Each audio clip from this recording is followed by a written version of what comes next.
In the meantime, the 2016 race enters a very critical week now. The Republican hopefuls fighting for support in tomorrow's New York primary. We've seen so much more action here in the Big Apple than we've seen in quite some time from the candidates.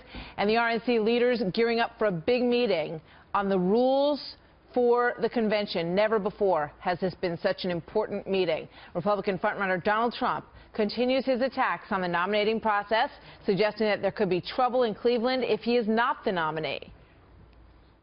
You're going to have a very, very upset and angry group of people at the convention.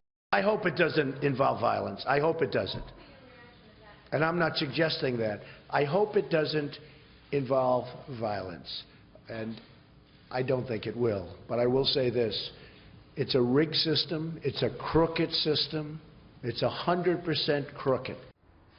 Senior national correspondent John Roberts here in studio with us, thanks to the fact that the New York primary happens to be here. Is Donald Trump really going after this delegate process? He has made this the cornerstone of his fight for the past couple of weeks, John. And the reason he's doing that is to motivate people to get out to the polls. He's suggesting, Martha, that people's votes are being taken away because he has to run the table. Well, he's going to get New York. There's no question about that. But a week from now, he's got to run the table in the 5 states that follow that. He has to win California, or it's likely that he's not going to get to 1237. And if he doesn't get to 1237 before the convention, the odds of him becoming the nominee are very short. A lot of people don't think he'll win on the first ballot. He certainly won't win on the second ballot because of the way that Ted Cruz is peeling off these delegates. He got the 14 in Wyoming over the weekend. He got a lot of delegates who will support him on the second ballot in Georgia. Now, Cruz keeps accusing Donald Trump of just whining about this. He's even selling on his website Trumper Tantrum onesies and bibs. Donald Trump says, look, I just don't want to play the delegate game, but if I did, I'd be very good at it. Listen.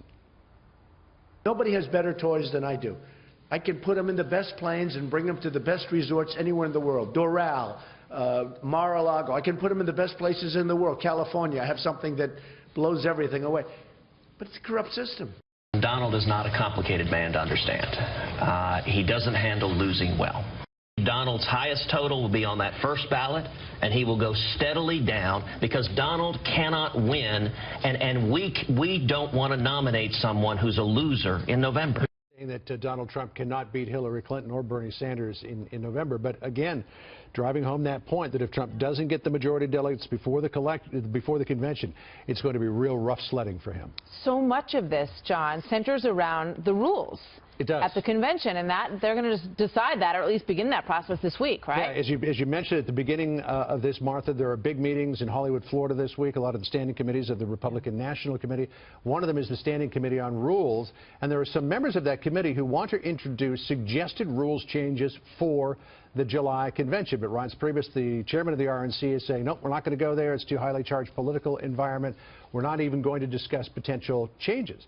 Bruce Ash, who is, I've got all these emails going back and forth. Bruce Ash, who is the chairman of the Standing Committee, wrote in an email to his colleagues, here's the thing that they're worried about, which is why they want the rules changes. They are worried that on the current rules, the presiding officer at our convention could unilaterally reopen nominations to allow a candidate to be nominated that is viewed as more acceptable, which is exactly what so many rank-and-file Republicans across America fear. They are worried that somebody like a Paul Ryan or somebody else could be introduced. They want to tighten up the rules so that that can't happen, and that the only contest will be between the people who are in the primary process, and most likely just Cruz and Trump. It's like that's what Paul Ryan's in favor of as well. Yeah, he said as much. He said it's got to be somebody who ran this time around. Big discussions this week. Wow, you're in the middle of it all. John, thank you. It's good to have you here in New York.